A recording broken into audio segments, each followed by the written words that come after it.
Listen, can you imagine waking up at 6 a.m. in the morning on a January to hear the Best Picture nominees, and you're up that early, and you hear the words, Detective Pikachu, producers, That would be the wildest thing in the world. Like, I'm not even a diehard Pokemon fan, but as I know many of you probably were as well, you all grew up playing the games on your Game Boy Color in the middle of the night because you just got that little light thing that gets Inspector Gadgeted into your console, and you felt like technology had hit its peak. Maybe you remember old YouTube and how Pokemon played a huge part in the success of people like Smosh and how they grew. How Pokemon has the potential to be so huge, I wouldn't be surprised if... Probably not. I personally kind of really liked it. I know that fans may have their legit gripes with it. I won't argue with them, but my enjoyment level was at a junior price, and I wouldn't mind seeing it again in theaters. Is it really just Ryan Reynolds doing what he did in Deadpool, but now for the whole family? Yeah. I mean, he didn't even change his voice. It just sounds like him. But I personally don't mind that, because when you really look at the mathematics of Reynolds compared to the other Ryans, yeah, he may not be the hottest, he may not be the funniest, but when you combine his numbers, boom, his stats surpass everybody else. So I'd even argue that if they're able to play their cards right with this, Pokemon has the potential to be a big enough property that can rival the MCU in the future. They already got the games, the cards, the lore, the show. For those who even claim that, oh, you know, I wasn't raised with Pokemon, I was invested with them, you weren't invested in a talking raccoon in space with a tree kid either. Now you are. See, I want a Pokemon ride at Universal, I want the Pokemon Netflix series, I want everything that they could possibly add to go along with the Pokemon cinematic universe. Let me explain. So in the movie, we follow this kid named Tim, whose mom got bandersnatched when he was younger, and then was raised without any parents because his dad decided to dip. Now that he's older, he gets the news that his dad, who he never got to know growing up, died in a car accident after a failed experiment he was a part of, and he decides to go to retrieve his stuff in this new city where he was living, finds a Pikachu in his apartment, and thus we get the greatest video game movie ever made. Now, I would argue that the central story stands outside of having Pokemon involved. Like, you can definitely see the Pokemon as a metaphor, right early on. It almost feels like it's about puberty because he's yet to go through it. There's even a stigma between the dudes, making it sound like it's less about catching them all and more about catching them cheeks. He's got his wingman, he's got protection, and also there's the self-defense side of it where you can see it as kind of like bearing arms. Some people are against having a Pokemon, others believe in conceal and carry with theirs, but there's a crazy dynamic in this world because your Pokemon kind of is your pet, but at the same time it's a little too sentient, so it's almost like a partner that you have to be compatible with, and it's not really like a sibling because you're picking it. I'm sure people will find however way to relate to it. Either way, the movie is definitely about growing up and moving on, but the way that it plays with genres is just fantastic. Just looking at their inspirations, you can see that they had a lot of fun with it. The movie feels like a government conspiracy film at one point, then it's this awkward coming-of-age tale. Then it's a monster movie, then it's a noir that almost feels like Memento. And while I know not everyone is going to like the story, it gets really crazy in the third act, but I think we can all agree that the world building is insane. We can argue about character designs and how we would prefer them, but none of them are bad. They actually surprised me with how well they interacted with their environments or adapted their skills to a city. Because the thing is that I'm pretty sure all the maps from the games are still valid. Like, all those gyms and characters could still exist out there. We can get a story about Ash. We're just for this one in this place called Rhyme City, where integration has happened. Right off the bat, it felt a lot like a live-action Zootopia for me, with the way that they had all these moving parts. They had this city that found a way to kind of include Pokemon and change and adapt for them. It's a little weird considering that I don't know how this Poke legislation went about. Like, how did they vote on these laws, on these Poke rights, if they can't even converse with the Poke leaders? Like, who speaks? I don't really know how all of that works. I just know that if they had a Westworld edition of this Pokemon world of Rhyme City, I'd visit it the next day. You got Squirtles as firefighters. I think I saw a Charizard firing up a brisket. Balbo was a neighborhood plug. You pretty much get invested into this world and you get used to the rules. You understand everything that's going on. So imagine your fabric of reality just being torn to shreds when you hear another species speaking perfect English. I'd be flustered. Obviously, all everyone else is seeing is some weirdo conversing with this Pokemon who's just saying, Pika Pika! But what's interesting is that it turns out that this is his dad's Pokemon, which at first I thought, well, if according to the rule everyone gets their Pokemon pretty young, then wouldn't the kid have met this Pikachu at some point? Maybe I'm wrong. I don't know. Either way, it's crazy to see that you now have a kid who never felt his father was there for him, and now he's stuck kind of taking care of the Pikachu which his father had as a partner and did decide to keep by his side. And in case anyone thinks that this is supposed to be like Ash's Pikachu, because I know some people didn't know that there's dozens of Pikachu out there. There isn't just one, right?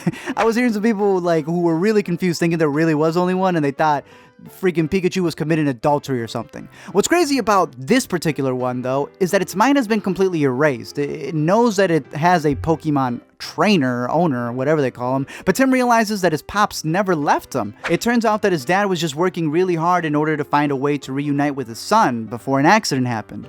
So if hearing a Pokemon speak English for the first time wasn't a trip enough for this kid, now he feels like Jon Snow realizing that he knows absolutely nothing about his life. Everything he's known has just been flipped, and Tim's blaming himself, wallowing in guilt because he feels he's the one who now pushed his father away.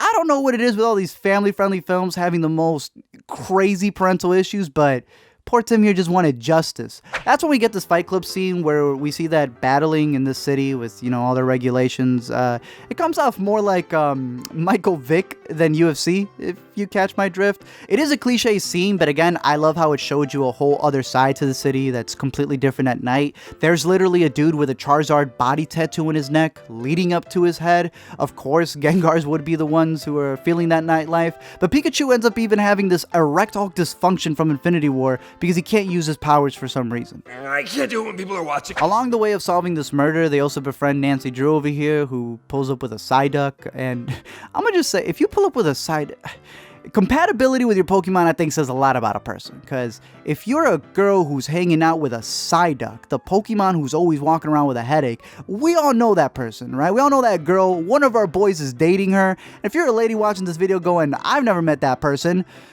I also think this movie earns its Space Jam certificate of innuendos. You know, the audience was taking turns laughing with this one. Mr. Mime would lock himself up in a box and the kiddos were having a good laugh.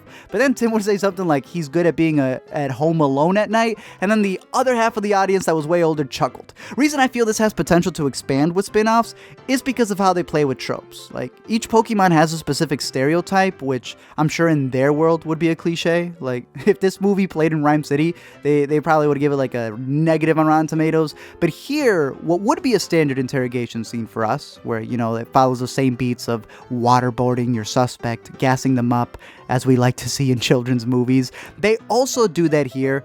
But there's a twist to it because it's a mime Pokemon they're dealing with. It's a cliche, yet it feels remixed. They don't do that with the villain, though. There's a super rich guy and his son that they keep showing throughout the movie, and you're led to believe that the son is the one who's evil. He's duping the dad, but there's a scene where Senor Clifford here pretends to help the main characters, who Clifford might have the Night King security, because how did these two children practically just get into this never mind. He has this Detroit hologram display that allows you to see the world. You know, he's in a wheelchair, so he can't leave the world, so he made the world come to him. Boss that is. But this thing is a crazy piece of technology that allows you to see a moment in time, yet he pauses the video right as it's about to get to the big reveal, and he just tells the people, y'all gonna have to figure it out yourselves. Just show them. Y'all really gonna pull a Bran Stark here? Then you realize it's because he's the bad guy. See, old Clifford here is trying to exploit Pokemon for their genetics. He's trying to take their gene of evolution and use it on himself since he's in a wheelchair. You know, I've heard disability groups complain about this, and yeah, I see your guys' points. I would just be mad just because of how dumb he is, period. Like, we're talking about a dude who is filthy rich. Like Tony Stark buying Rhodes a suit so he can walk again rich. So I don't know why he's doing this animal testing. I mean, it technically is animal cruelty, but again, they're sentient, so I don't know how much of it counts as human trafficking. It's just a weird option to go if you're trying to walk again. It gets even weirder when he puts this Ready Player One device on his head and starts controlling Mewtwo. Like, his soul practically goes into Mewtwo's body, and then he decides, for whatever reason, to take the entirety of Rhyme City and release this gas that'll combine every owner with their Pokemon. Their body just disappears, and then the Pokemon are just living their edition of Get Out. This is systemic, and I will not stand. Ditto is also one of the lamest Pokemon, by the way. I just want to get that out there. I'm not saying he's not cool. He's got interesting powers. I'm just saying he's a scrappy dude of the bunch, right? Never trust anyone who's always switching sides, and don't even be compatible with this thing, right? Creating these Coraline-looking clones. Remember how I mentioned the whole genre mashup? Well, The ending of this movie straight up becomes Mission Impossible. Like, they don't even care that Misty Jr. is walking around with a bolt cutter for no reason. They just have her say, don't worry about it. I was okay with it. I mean, the whole Earth gets unearthed in this film. Tim should have died easily, but he also survived Jurassic World, so, you know, they're inevitable. What it does come down to is this crazy reveal, this Maury result, where I was flabbergasted. Because we get this little flashback with Mewtwo, who they were doing these experiments on because he's so powerful. But I guess Mewtwo is so powerful that they had to portray him like the second coming. Like, tell me I'm lying when I say that they didn't treat Mewtwo like Jesus Christ himself at the Ascension. I swear his lines in the script were probably in red, but of course he's so powerful that all he has to do is snap and everything gets reversed. Rhyme City is restored, the bad guy is donezo, and Tim learns that Mewtwo actually saved his father during the accident by putting his body inside of Pikachu, wiping their memories, and that's why he was able to talk to him the whole time and how the father survived. What? You mean to tell me this boy didn't recognize his own father's voice, who he did know a little bit of? Even if you don't know, like, the voice, you would know the specific way he talks, because, I mean, yeah. I mean, he didn't even change his voice. It just sounds like him. Either way, Mewtwo then fixes the dad's body, returns his soul as father and son finally are able to rekindle a relationship that was hindered for so many years. But I'm pretty sure the dad was like, Tiff, you couldn't tell me this before I bought you the ticket. Thank you guys for checking out this video. I'm curious to know your thoughts down below in the comment section. I'm curious to know what your Pokemon would be. You know, I always thought it would be Charizard, but then you grow up and you realize how much of an insomniac you are, and you're like, give me a Jigglypuff, give me 2. I'll take those any single day. I'm curious to know your thoughts down below in the comment section. I'm sure fans probably caught so many more things. I like the little nuances, like having the text actually be the same font that it was in the video games. I did think they did Avatar a little bogus, because, you know, Pokemon could have just been Pokemon. Adding that whole thing at the end, like, why'd y'all do Jim like that? Don't you know poor Jimmy over here is still sore that Marvel broke his records? Now James still has 4 more Avatar movies to go. Like, poor guy. But I would say this is a better version of Avatar if we're talking about that ending. And I don't even think the ending was that great because it didn't make sense. But I am more interested in seeing this as a pilot, right? Like, this could be the start of so many other things. There's so many different variations of Pokemon out there. We can get stories that we like on the big screen from characters, from the games, from the show. I know people would like to see Ash, Misty, and Brock.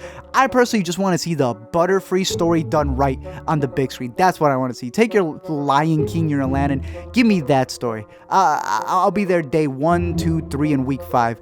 I'm curious to know your thoughts about this, what you want to see in a sequel, in a reboot, anything dealing with this down below in the comment section. Don't forget to comment, like, and subscribe, and we'll direct the live-action Yu-Gi-Oh movie.